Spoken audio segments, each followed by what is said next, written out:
So hello everyone, कैसे हैं आप सब लोग। I hope each and every one of you is doing absolutely good. My name is doctor Vipin Kumar Sharma and मैं आप सभी लोगों का तहे दिल से स्वागत करता हूं हमारे इस प्यार से बैच मिशन 100 के अंदर।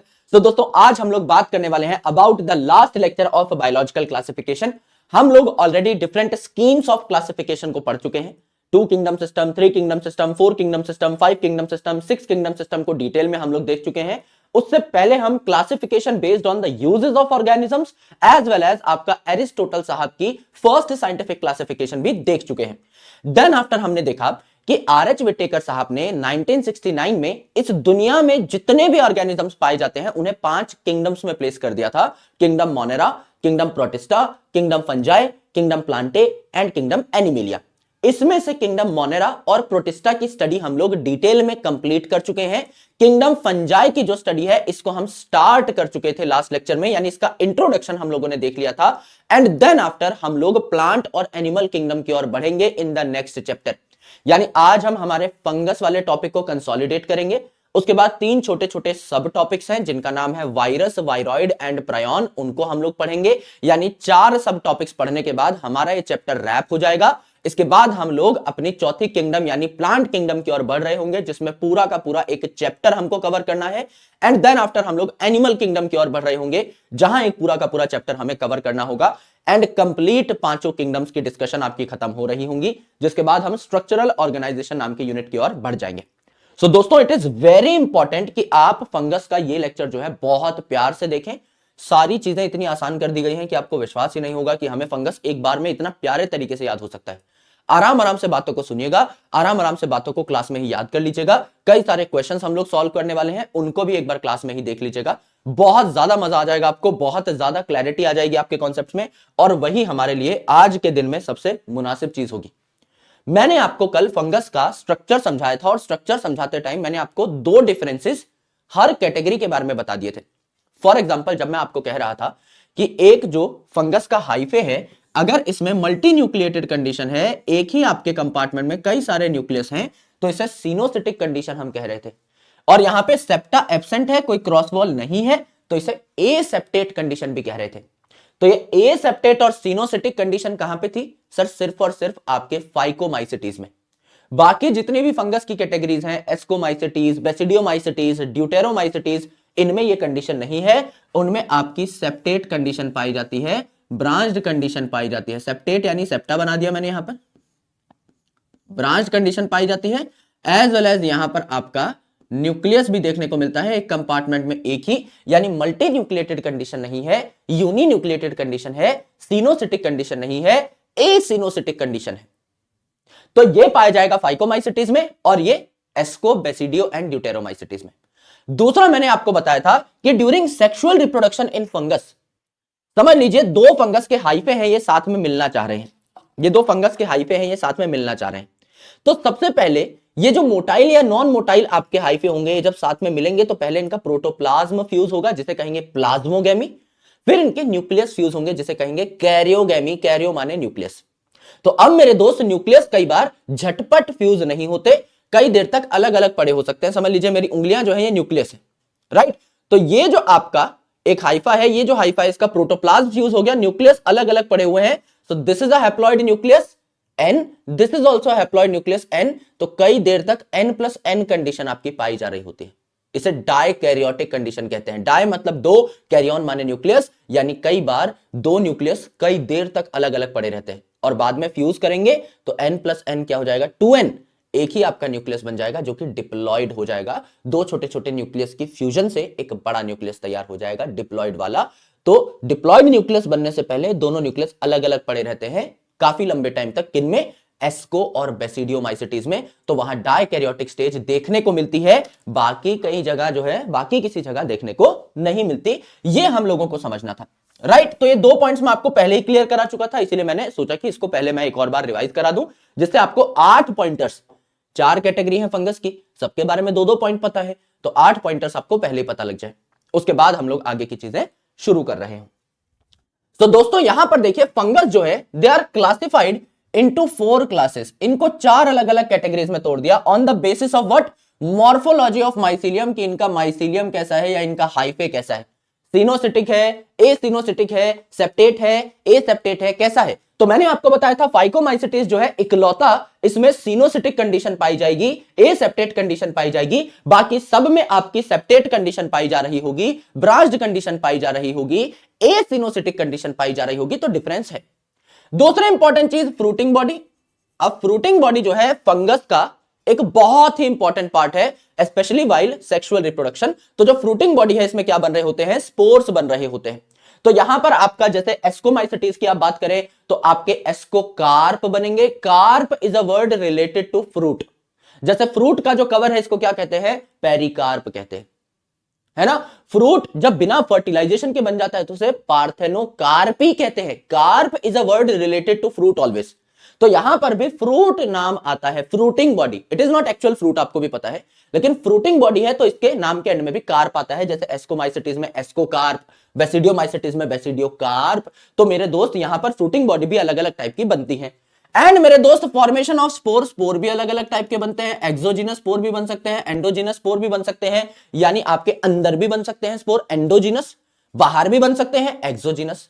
सेक्सुअल स्पोर भी बन सकते हैं जैसे oospore, ascospore, basidiospore. Asexual spore भी बन सकते हैं जैसे एप्लेनोस्पोर, जूस्पोर। ये सारी चीजें आपकी बन सकती हैं। So on all these basis, on all these grounds हमने फंगस को 4 कैटेगरी में डिवाइड कर दिया।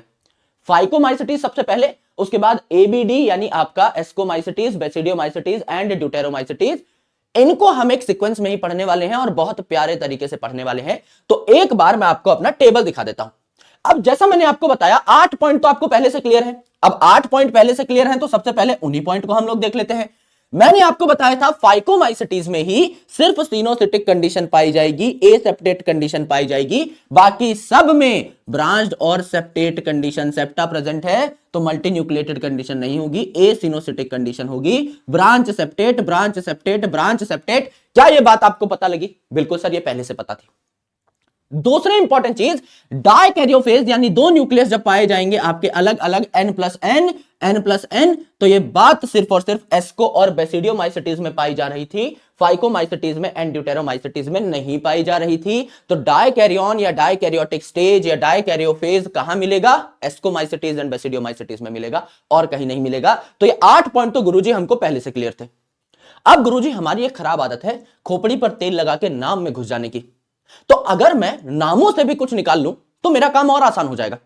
अगर हर फंगस के नाम से ही मैंने कुछ डिकोड कर लिया तो मुझे तो कुछ चीज याद करने की जरूरत ही नहीं पड़ेगी। तो मैं नाम में घुसा देता हूं आपको। एक काम करता हूं, नाम में चलते हैं। पहली चीज, फाइकोमाइसिटीज इकलौता ऐसा फंगस है जिसके नाम में पी आ रहा है। फाइकोमाइसिटीज जो है they are obligate parasite on plants.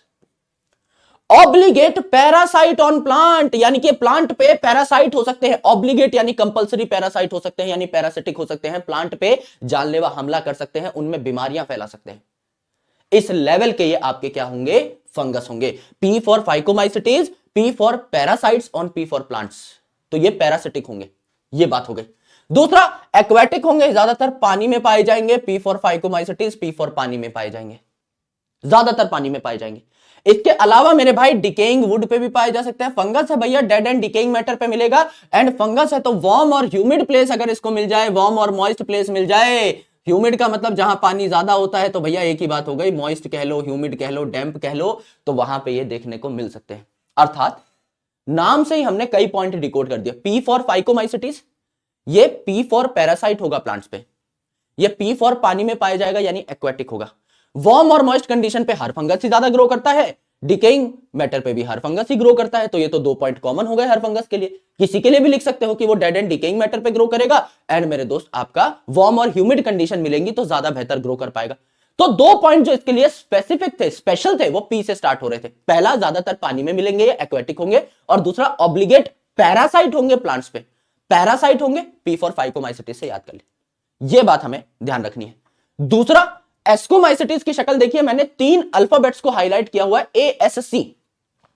ASC को उल्टा पुल्टा कर दो, एक काम का वर्ड बनेगा जिसे हम कहते हैं सैक, SAC।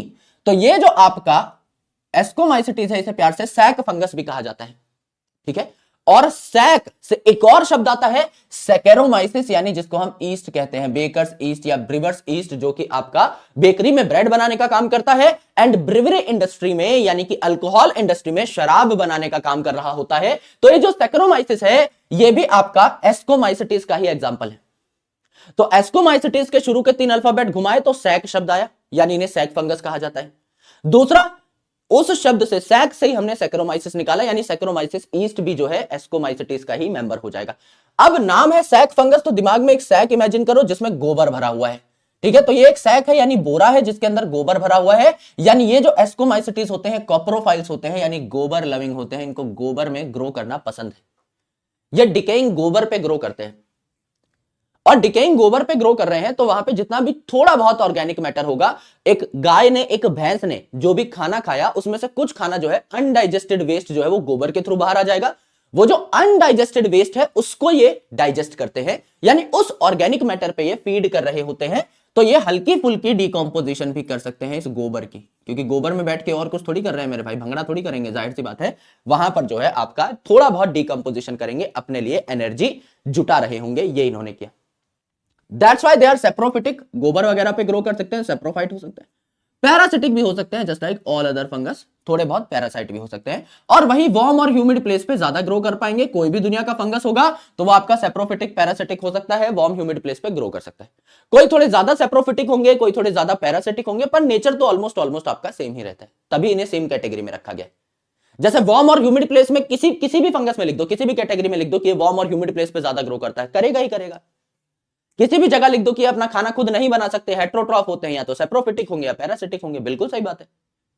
स्पेसिफिक पॉइंट्स पर अगर फोकस करना है तो पी फॉर फाइकोमाइसिटीज में आपके 2 पॉइंट मैंने पी से बताए। पहला कि पैरासाइट होते हैं on plants, obligate parasite on plants हो सकते हैं। दूसरा, ये पानी में ज्यादातर मिल सकते हैं, यानी एक्वाटिक हो सकते हैं।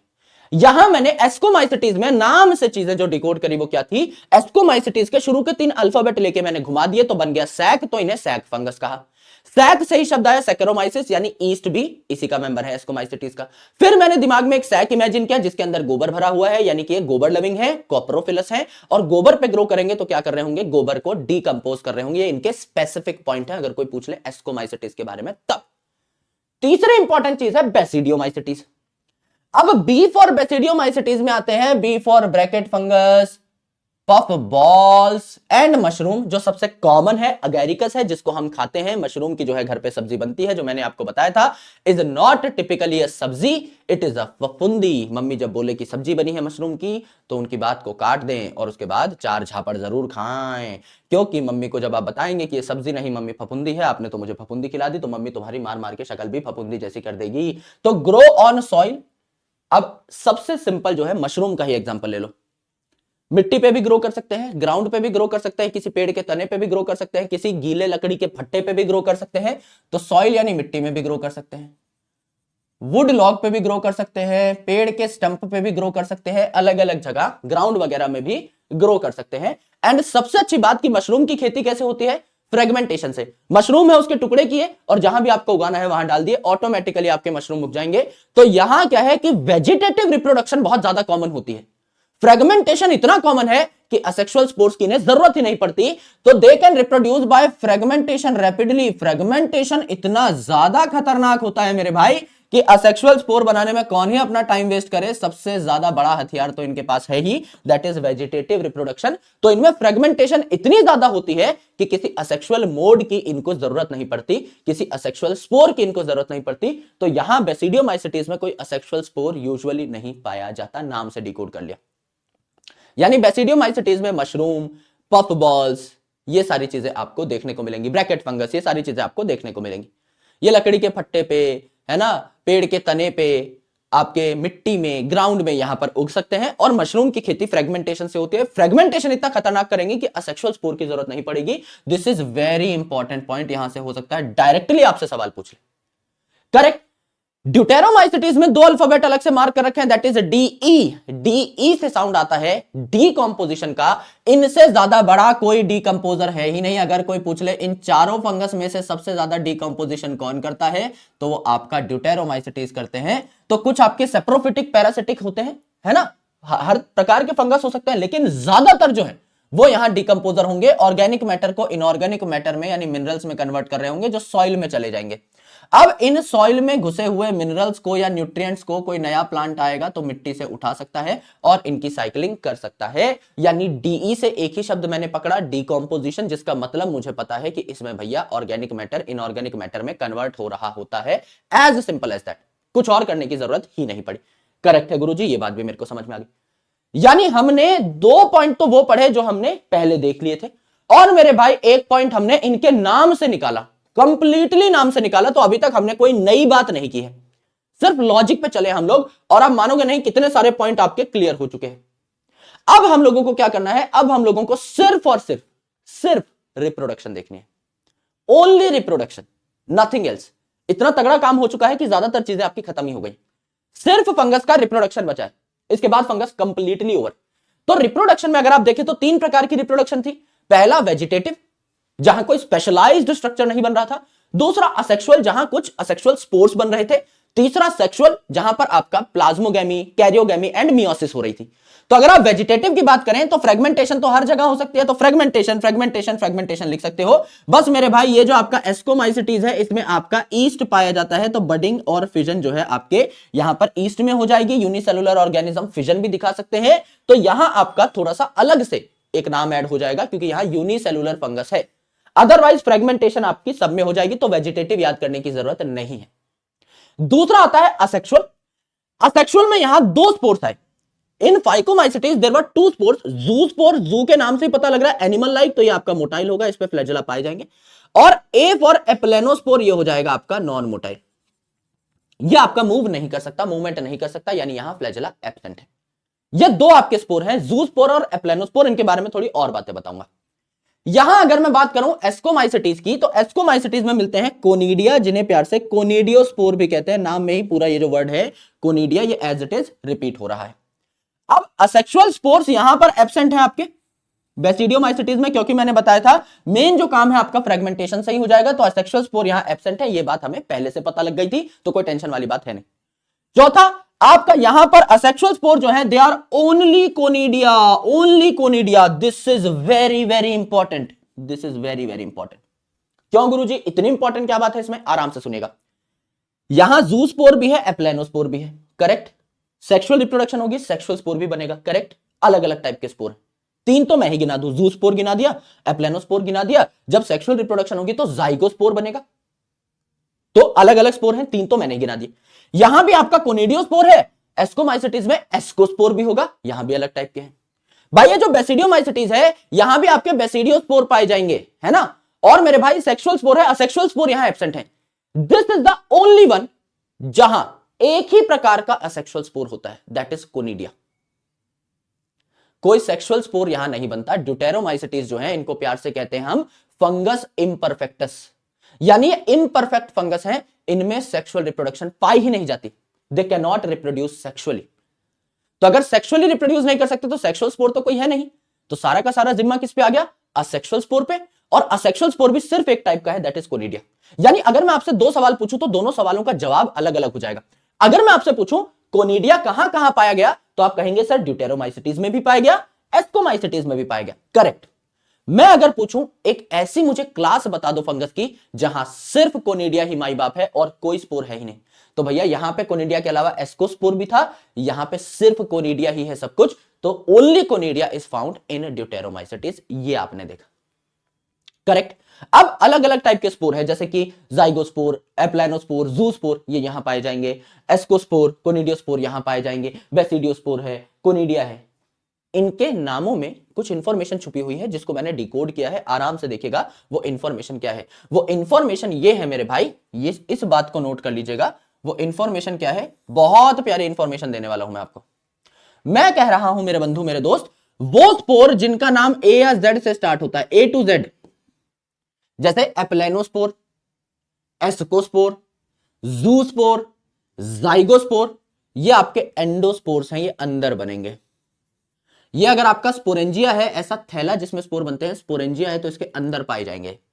और इसके अलावा ए या जेड के अलावा किसी भी अल्फाबेट से अगर स्टार्ट हो रहा है तो ये एक्सोजिनस होंगे, बाहर मिलेंगे, जैसे आपके कोनिडियोस्पोर या बेसिडियोस्पोर। जैसे बेसिडियोस्पोर है, ये देखो, ये अगर आपका स्पोरेंजिया है तो इसके बाहर की साइड आपको देखने को मिलेंगे। या मेरे भाई ये जो है आपका कोनिडियोस्पोर, ये देखो बाहर की साइड देखने को मिल रहा है। तो ये क्या होंगे, आपके एक्सोस्पोर होंगे, बाहर की साइड देखने को मिलेंगे। तो सिर्फ जो ए या जेड से स्टार्ट हो रहे हैं वो एंडोस्पोर है, बाकी आपके जिससे भी स्टार्ट हो रहे हैं वो क्या है, एक्सोस्पोर है। एनसीईआरटी के सारे स्पोर्स के लिए बात वैलिड है। तो एक लाइन में हमने एंडो एक्सो वाली प्रॉब्लम सॉल्व कर दी, बहुत आसानी से सॉल्व कर दी। तो अगर मुझसे कोई पूछे कि किस किस प्रकार की वेजिटेटिव रिप्रोडक्शन हो रही होती है इन सारे के सारे फंगसेस के अंदर, फ्रेगमेंटेशन फ्रेगमेंटेशन फ्रेगमेंटेशन फ्रेगमेंटेशन सब में लिख दीजिए। एस्कोमाइसिटीज में यूनिसेलुलर फंगस भी थे तो वहां आप फिजन और बडिंग भी लिख सकते हैं। अगर कोई पूछे असेक्सुअल, तो फाइकोमाइसिटीज में आपका जूस्पोर भी है मोटाइल, एप्लेनोस्पोर है नॉन मोटाइल। अगर आप एस्कोमाइसिटीज की बात करें तो वहां कोनिडिया है आपका जो कि एक्सोस्पोर है। बेसिडियोमाइसिटीज की बात करें तो असेक्सुअल स्पोर एब्सेंट है क्योंकि फ्रेगमेंटेशन ही वहां पर अच्छे तरीके से रिप्रोड्यूस और रैपिड रिप्रोडक्शन करा पा रहा है। एंड ड्यूटेरोमाइसिटीज में सिर्फ कोनिडिया ही एज एन असेक्सुअल स्पोर पाया जाता है। Now it is time to understand sexual reproduction and examples. तो मेरे भाई ये जो फाइकोमाइसिटीज है इसमें क्या होगा, सेक्सुअल रिप्रोडक्शन में जो हाइफे हैं, दो हाइफे ये पास पास आएंगे और इनके न्यूक्लियस फ्यूज हो जाएंगे। अब डाइकैरियोटिक स्टेज तो सिर्फ एस्को और बेसिडियोमाइसिटीज में थी जहां दो न्यूक्लियस कई देर तक दूर दूर पाए जा रहे हैं। यहां क्या होगा, हाइफे हैं, उनका प्लाज्मा फ्यूज होगा, उसके बाद क्या होगा, उनके न्यूक्लियस झटपट फ्यूज कर जाएंगे और जब दो न्यूक्लियस फ्यूज कर जाएंगे तो बनेगा जाइगोस्पोर। जाइगोट की जगह बन जाएगा जाइगोस्पोर, जिसे ऊस्पोर भी कहा। तो अब ये जाइगोस्पोर है, जेड से स्टार्ट हो रहा है, तो मेरे भाई इसे हम क्या कह देंगे, एंडोस्पोर कह देंगे। ठीक है, तो ये सेक्सुअल स्पोर है एक, क्योंकि सेक्सुअल रिप्रोडक्शन से बन रहा है तो इसे जाइगोस्पोर कहते हैं। एनसीईआरटी में ऊस्पोर नाम नहीं है। यस, तो जेड वाला कंसिडर करेंगे हम जाइगोस्पोर। ये क्या है आपका, जैसे जूस्पोर हो गया जो कि मोटाइल था, है ना, एस्कोस्पोर हो गया जो अभी बनाएंगे एस्कोमाइसिटीज में, एप्लेनोस्पोर हो गया जो कि नॉन मोटाइल था, जाइगोस्पोर जो अभी बना है आपका फाइकोमाइसिटीज में, दो न्यूक्लियस के मिलन से जाइगोट या जाइगोस्पोर बनता है। तो मेरे दोस्त ये सेक्सुअल रिप्रोडक्शन का पार्ट है तो इसे सेक्सुअल स्पोर कह दिया। अब इस स्पोर को बनाने के लिए यानी फ्यूजन के लिए जो आपके गैमीट हो सकते हैं, आइसोगैमीट्स भी हो सकते हैं, दोनों सेम सेम हो सकते हैं, यानी दो हाइफे जो मिल रहे हैं सेम सेम होंगे, या एनाइसो भी हो सकता है, डिफरेंट भी हो सकते हैं, और ऊगैमस भी हो सकते हैं। भैया ऊगैमस मतलब, ऊगैमस मतलब ऊ पे ज्यादा साउंड आ रहा है जोर से, यानी फीमेल जो है वो क्या होती है आपकी, लार्ज या नॉन मोटाइल होती है, बड़ी होती है। एंड मेल जो गैमीट होता है ये कैसा होता है आपका, स्मॉल होता है, छुटंका सा होता है और मोटाइल होता है। तो ऊगैमस कंडीशन भी यहां पर हो सकती है, एकदम स्पेसिफिक कंडीशन जहां पे मेल और फीमेल गैमेट अलग अलग दिखते हैं, है तो एनाइसोगैमस ही। एनाइसोगैमस यानी मेल और फीमेल डिफरेंट दिखेंगे, लेकिन इसमें भी स्पेसिफिक आपका एक पैटर्न है। जैसे मेल बड़ा दिख रहा है, फीमेल छोटी दिख रही है तो ये भी एनाइसोगैमस, दोनों गैमेट डिफरेंट हैं। लेकिन जब स्पेसिफिकली फीमेल बड़ी हो और नॉन मोटाइल हो और मेल छोटा हो और मोटाइल हो, इस स्पेशल कंडीशन को हम लोग ऊगैमस कंडीशन कहते हैं। तो किसी भी प्रकार के गैमेट आके जब फ्यूज करेंगे तो आपका क्या बना रहे होंगे, जाइगोस्पोर बना रहे होंगे। ये हमने देखा। अगर आप बात करें एस्कोमाइसिटीज की तो सेक्सुअल रिप्रोडक्शन में यहां क्या बनते हैं, आपके एस्कोस्पोर्स बन रहे होते हैं। तो ये एस्कोस्पोर कैसे बनेंगे ये हम थोड़ा गौर से देख लेते हैं, है ना। एस्कोस्पोर कैसे बनेंगे गौर से देख लेते हैं। तो ये आपकी फ्रूटिंग बॉडी है, ये आपकी फ्रूटिंग बॉडी है।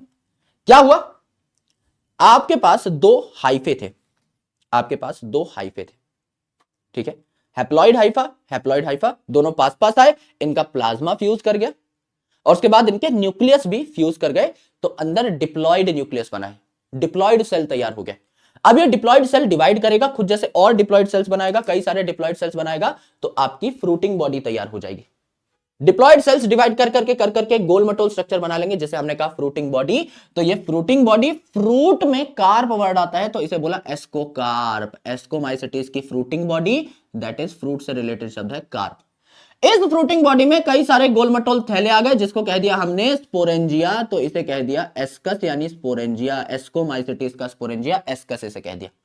एंड इसके अंदर एंडोस्पोर्स पाए जाते हैं, यानी पाए जाएंगे आपके एस्कोस्पोर्स। तो अंदर की साइड बनेंगे, ए फॉर एस्कोस्पोर्स, एंडोस्पोर्स है तो अंदर की साइड बन रहे होंगे। यानी सबसे बड़ी चीज है यहां फ्रूटिंग बॉडी येलो कलर की, उसके बाद है आपके स्पोरेंजिया, चार थैले, और इन स्पोरेंजिया के अंदर पाए जाते हैं स्पोर। तो कोई साइज का कंपैरिजन अगर आपसे करा ले तो आराम से आप कर सकते हैं। सबसे बड़ी है फ्रूटिंग बॉडी, फ्रूटिंग बॉडी के बाद है आपका स्पोरेंजिया, और स्पोरेंजिया के अंदर भरे हुए होते हैं स्पोर, ये भी हमने देखा। और असेक्सुअल स्पोर की अगर आप बात करें तो ये आपका क्या है, आपका एस्परजिलस है। पेनिसिलियम और एस्परजिलस एक जैसे दिखते हैं, तो ये एस्परजिलस है, इस पे चेन ऑफ कोनिडिया लगी रहती है। कोनिडिया बाहर की साइड बन रहे हैं, इनकी चेन लगी हुई है। और ये कोनिडिया जिस स्पेशल माइसीलियम पे पाए जाते हैं इन्हें क्या कहा जाता है? कोनिडियोफोर। कोनिडियो यानी कोनिडिया कंटेन करने वाले, फोर मतलब क्या होता है? आपका डंडे जैसा स्ट्रक्चर। तो लंबा डंडे जैसा स्ट्रक्चर जो है इसको हम लोग क्या कहते हैं? कोनिडियोफोर कहते हैं, जहां पर आपकी चेन ऑफ कोनिडिया लगी हुई है। यस, तो ये आपका असेक्सुअल स्पोर है, ये आपके सेक्सुअल स्पोर है जो हमने देखे, एस्कोस्पोर यहां पर हो जाएंगे। सेम इसी प्रकार की अरेंजमेंट आपको देखने को मिलेगी बेसिडियोमाइसेटीज में भी। देखो यहां पर था आपका एस्कोकार्प, यहां हो जाएगा बेसिडियोस्पोर, ये आपका बेसिडियोमाइसेटीज में बेसिडियोकार्प। यहां है आपका एस्कस, यहां हो जाएगा आपका बेसिडियोमाइसेटीज में बेसिडियम। यहां है एस्कोस्पोर, यहां हो जाएगा आपका बेसिडियोमाइसेटीज में बेसिडियोस्पोर। करेक्ट। और बी फॉर बेसिडियोस्पोर एक्सोजीनस है, तो जाहिर सी बात है बाहर की साइड आपको देखने को मिलेंगे, स्पोरेंजिया की बाहर की साइड जो है ये शिफ्ट हो रखे होते हैं। करेक्ट, एकदम करेक्ट है। यहां भी फ्रूटिंग बॉडी येलो कलर की, सबसे बड़ी, उससे छोटे हैं आपके हरे भरे स्पोरेंजिया और सबसे छोटे हैं आपके स्पोर। तो साइज का जो आपका पैटर्न है वो एकदम सेम रहेगा, बस यहां अंदर बनाए मैंने स्पोर एंडोजीनस, यहां मैं बाहर बना रहा हूं एक्सोजीनस, इतना सा फर्क है और कोई फर्क नहीं है। अब मेरे भाई this is more important to understand कि सेक्सुअल रिप्रोडक्शन जो है ये तो पाई जाती है बेसिडियोमाइसेटीज में, सेक्सुअल रिप्रोडक्शन तो होगी, लेकिन सेक्स ऑर्गन नहीं है। सर ये क्या बात हुई? यहां पर बेसिडियोमाइसेटीज में मेन जो आपकी रिप्रोडक्शन थी वो फ्रेगमेंटेशन से हो रही थी, असेक्सुअल स्पोर एब्सेंट थे। सेक्सुअल रिप्रोडक्शन तो प्रेजेंट है लेकिन सेक्सुअल रिप्रोडक्शन के ऑर्गन्स नहीं है। अर्थात अगर मेरे भाई आपको सेक्सुअल रिप्रोडक्शन भी करानी है तो नॉर्मल जो आपके फंगस की बॉडी के सोमैटिक सेल्स है, यानी नॉर्मल कोई भी सेल है, वही आपके आएंगे, वही फ्यूज करेंगे एंड आपका डिप्लॉयड जाइगोट बनेगा। तो कोई भी दो वेजिटेटिव सेल या सोमैटिक सेल जो है ये आपस में फ्यूज करके जाइगोट बनाते हैं और वो जाइगोट डिप्लॉयड जाइगोट डिवाइड कर करके पूरी डिप्लॉयड फ्रूटिंग बॉडी आपकी बना रहा होता है। और उसके अंदर फिर जो स्पोरेंजिया है इनमें आपके बेसिडियोस्पोर्स जो है ये आपके टंगे हुए आपको दिखाई दे रहे होते हैं। ड्यूटेरोमाइसेटीज की अगर आप बात करें तो सेक्सुअल रिप्रोडक्शन यहां पर एब्सेंट होता है मेरे दोस्त, इसीलिए हमने इसे क्या कहा? इसीलिए हम लोगों ने इसे कहा इम्परफेक्ट फंगस, सेक्सुअल रिप्रोडक्शन इसमें नहीं पाया जाता। कल को अगर किसी ड्यूटेरोमाइसेटीज में सेक्सुअल रिप्रोडक्शन पाया भी गया तो उस ऑर्गेनिज्म को ड्यूटेरोमाइसेटीज से बाहर भगा देंगे, एस्को या बेसिडियोमाइसेटीज में डाल देंगे। क्यों? क्योंकि ड्यूटेरोमाइसेटीज में आज के दिन में सिर्फ वही फंगस हमने रखे हुए हैं जो कि सेक्सुअल रिप्रोडक्शन कैरी नहीं करते, तो यहां सेक्सुअल रिप्रोडक्शन का कोई स्कोप ही नहीं। एक ही स्पोर है यहां कोनिडिया जो कि हर प्रकार की रिप्रोडक्शन कराने के लिए इंपॉर्टेंट है, असेक्सुअल स्पोर उसे कहा जाता है। अब अगर मैं बात करूं आपके एग्जांपल्स की तो एग्जांपल्स बहुत ही इजी हैं। अगर पहला एग्जांपल मैं आपको बताऊं तो आपका एग्जांपल हो जाएगा रैंप। रैंप में पी का मतलब है फाइकोमाइसेटीज, जिसके लिए हम एग्जांपल याद कर रहे हैं। RAM, आर का मतलब है राइजोपस यानी ब्रेड मोल्ड जो कि आपके ब्रेड को सड़ाता है। ए का मतलब है एल्ब्यूगो जो कि मस्टर्ड में आपका व्हाइट स्पॉट कॉज कर रहा था, तो मस्टर्ड में बीमारी कॉज कर रहा था, तो ऑब्लिगेट पैरासाइट है, जो कि हमने पहली लाइन याद करी थी, they are obligate parasite on plants and ये पानी में पाए जाते हैं। तो दोनों में से एक पॉइंट यहां क्लियर हो गया।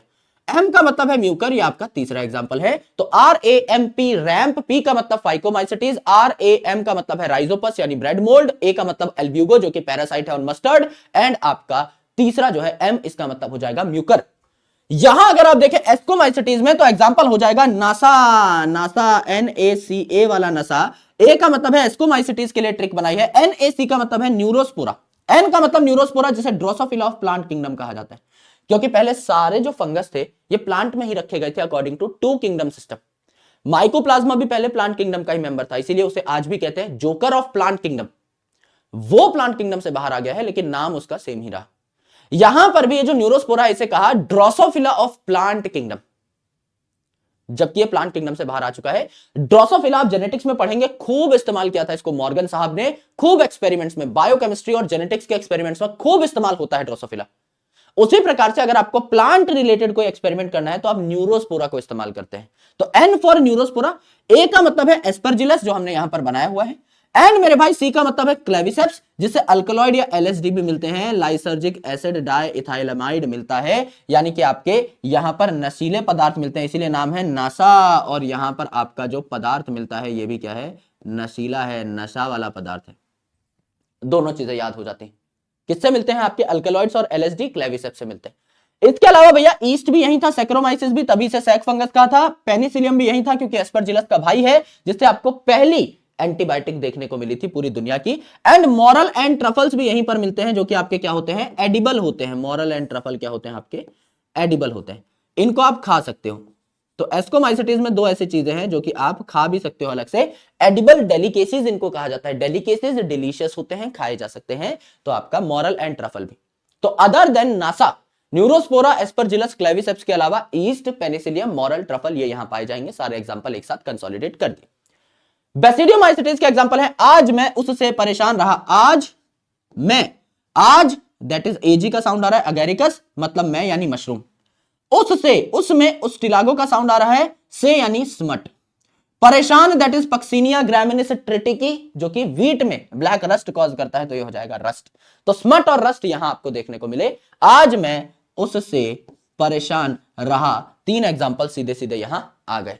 और जैसा बेसिडियोमाइसिटीज में बी से शुरू हो रहा था, तो puff balls as well as आपके ब्रैकेट फंगस यहीं पाए जा रहे थे, बॉल्स एंड ब्रैकेट फंगस, तो आपको सीधे सीधे याद हो जाते हैं। ड्यूटेरोमाइसिटीज जो है इसके एग्जांपल है कैडेट, तो कैडेट में डीई का मतलब है ड्यूटेरोमाइसिटीज इटसेल्फ, सीएटी का मतलब है आपका कोलेटोट्राइकम, अल्टरनेरिया एंड ट्राइकोडर्मा। ये तीन एग्जांपल यहां देखने को मिले। तो सबसे पहला एग्जांपल है रैंप, पी फॉर फाइकोमाइसिटीज, आरएएम का मतलब है राइजोपस, एल्ब्यूगो एंड म्यूकर। दूसरा एग्जांपल है नासा, यहां पर ए का मतलब है आपका एस्कोमाइसिटीज, एनएसी का मतलब है न्यूरोस्पोरा, एस्परजिलस एंड क्लेविसेप्स, इसके अलावा east, Penicillium and moral truffle भी यहां पाए जाते हैं। तीसरा है आपका बेसिडियोमाइसिटीज, आज मैं उससे परेशान रहा, आज मैं यानी अगेरिकस मशरूम, उससे यानी उस्टिलागोस मट, परेशान रहा दैट इज पक्सिनिया रस्ट, इसके अलावा ब्रैकेट फंगस और पफ बॉल्स भी यहां पाए जाते हैं। एंड मेरे दोस्त ड्यूटेरोमाइसिटीज में कैडेट शब्द हम याद करेंगे, डीई का मतलब है ड्यूटेरोमाइसिटीज, डीई का मतलब था डिकम्पोजिटर, और सीएटी जो बचा इसका मतलब है कोलेटोट्राइकम, अल्टरनेरिया, ट्राइकोडर्मा, तीनों के तीनों आपके याद हो जाते हैं। This is your complete classification of fungus in detail, complete classification, end to end classification. अब इस चीज को बहुत गौर से देखिएगा मेरे भाई, किताबों के अंदर भी बहुत प्यार से हम सवाल भी सॉल्व करने की कोशिश करते हैं। Which one of the following is not a criteria of classification of fungus, कौन सा क्राइटेरिया नहीं है? मोड ऑफ स्पोर फॉर्मेशन, अलग अलग टाइप के स्पोर बनते हैं, क्राइटेरिया है। फ्रूटिंग बॉडी, अलग अलग टाइप की फ्रूटिंग बॉडी बनती है, क्राइटेरिया है। Morphology of mycelium, septate, aseptate, coenocytic, acoenocytic, branch, unbranch हो सकते हैं, क्राइटेरिया है। मोड ऑफ न्यूट्रिशन तो सबका ही हेटेरोट्रॉफिक है, सबका है ही एक जैसा, तो क्लासिफिकेशन का क्राइटेरिया कहां होगा? अगर किसी चीज के बेसिस पे आप अलग अलग कैटेगरीज बना सकते हो, फंगस में भी अलग अलग बाइफर्केशन कर सकते हो, दैट इज अ क्राइटेरिया। यहां तो क्या क्राइटेरिया है भाई? मोड ऑफ न्यूट्रिशन तो सबका ही सेम है, सारे ही हेटेरोट्रॉफिक है, सारे ही लगभग लगभग आपके सैप्रोफिटिक, पैरासिटिक है, तो कोई क्राइटेरिया ये नहीं होता। Match the following, list one, list two. Rhizopus क्या हो गया भैया? राइजोपस हो गया आपका bread mould, bread mould. Ustilago क्या हो गया आपका? स्मट हो गया, स्मट हो गया। पक्सिनिया क्या हो गया आपका? रस्ट हो गया, रस्ट हो गया। अगेरिकस क्या हो गया आपका? मशरूम हो गया, मशरूम हो गया। मिलाकर देख लो मेरे भाई, ए का 2 हो गया, ए का 2 आपका आए, ए का 3 है, सॉरी हाँ, ए का 3 आपका 2 में ही है, ठीक है। तो ये दोनों आपके एलिमिनेट हो गए, इन दोनों को अब हम नहीं देखेंगे। पक्सिनिया डी का, सी का आपका क्या हो गया? 4 हो गया, सी का 4 हो गया, सी का 4 इसी में है, ठीक है, ये आपका एलिमिनेट हो गया, है ना। मैच द फॉलोइंग में आप भी एक बार मैच करके देख लिया करो, क्योंकि यहां हमारे पास टाइम कम है, तो थोड़ा जल्दी जल्दी हम सॉल्व करते हैं, मैचिंग सही हो जाएगी, आंसर आप एक बार अपने हिसाब से भी चेक कर लिया कीजिए। Which one of the following statement is incorrect? गंदी बात का पता लगाइए, पता लगा लेते हैं अभी। Morels and truffles are edible delicacies, खाई जा सकती हैं, एस्कोमाइसिटीज में मिलती हैं, सही बात है। क्लेविसेप्स जो है एल्कलॉइड और एलएसडी का सोर्स है, बिल्कुल नशीला पदार्थ है।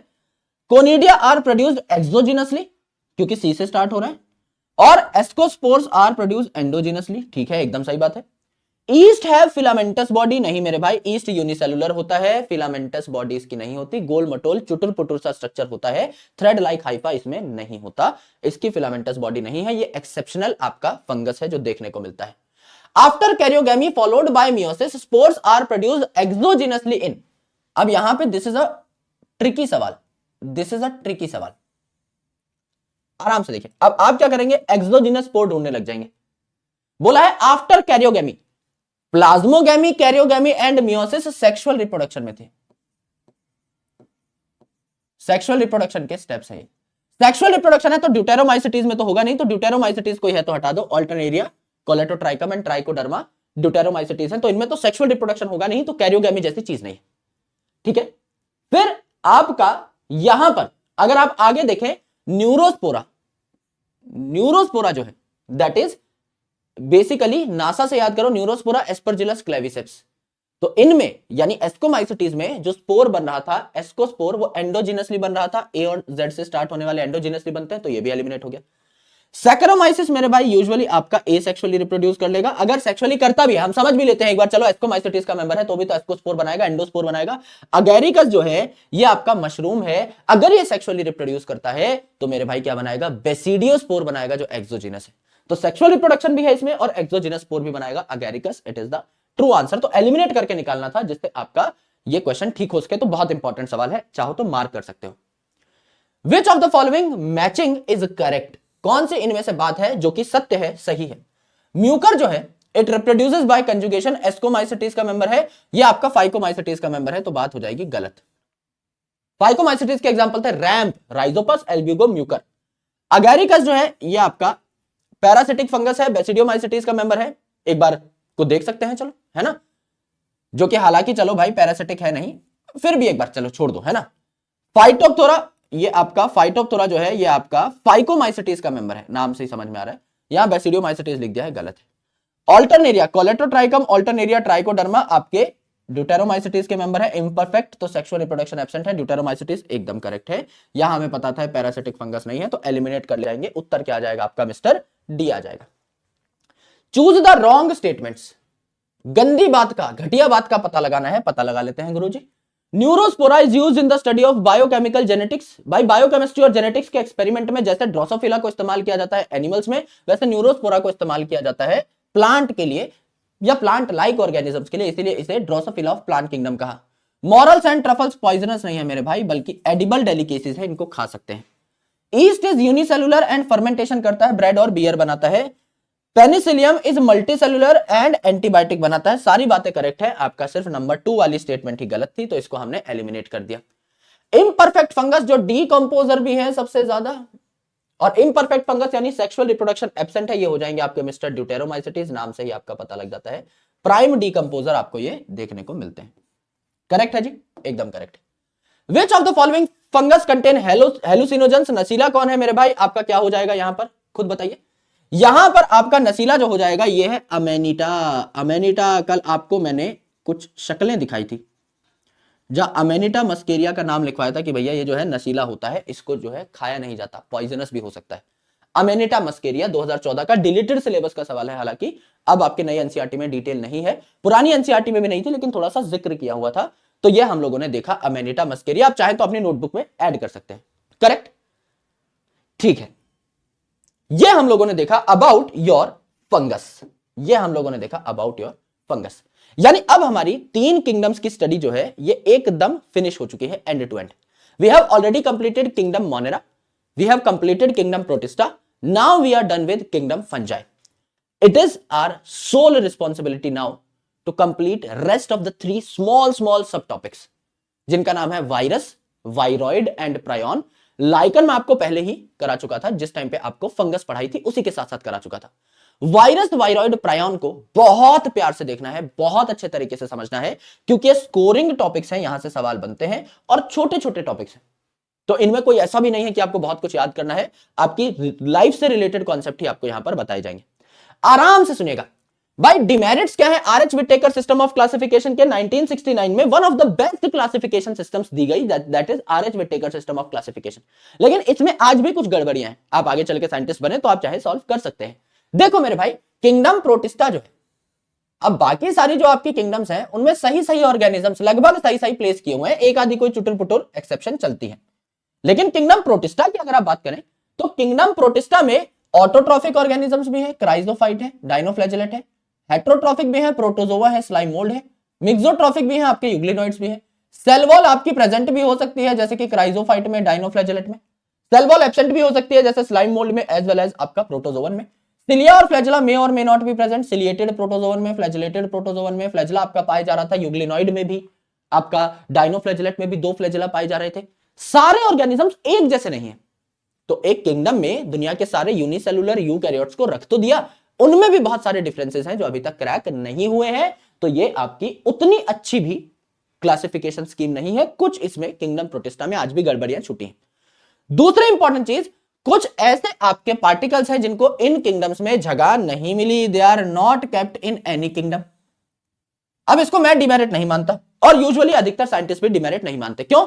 क्योंकि ये जो पार्टिकल्स छूटे हैं ये लिविंग ऑर्गेनिजम्स हैं ही नहीं, वायरस के पास खुद का सेल नहीं है, तो क्या वो एक लिविंग ऑर्गेनिज्म है? नहीं है। तो लिविंग ऑर्गेनिज्म के साथ क्लासिफाई क्यों करें? कल को तो मैं ये भी बोलूंगा कि भैया इस रिंग को क्लासिफाई कर दो, कल को तो मैं ये भी बोलूंगा इस पेन को क्लासिफाई कर दो। क्यों कर दे भाई? ये लिविंग ऑर्गेनिज्म है ही नहीं, तो हमारी कैटेगरीज में क्यों रहेंगे?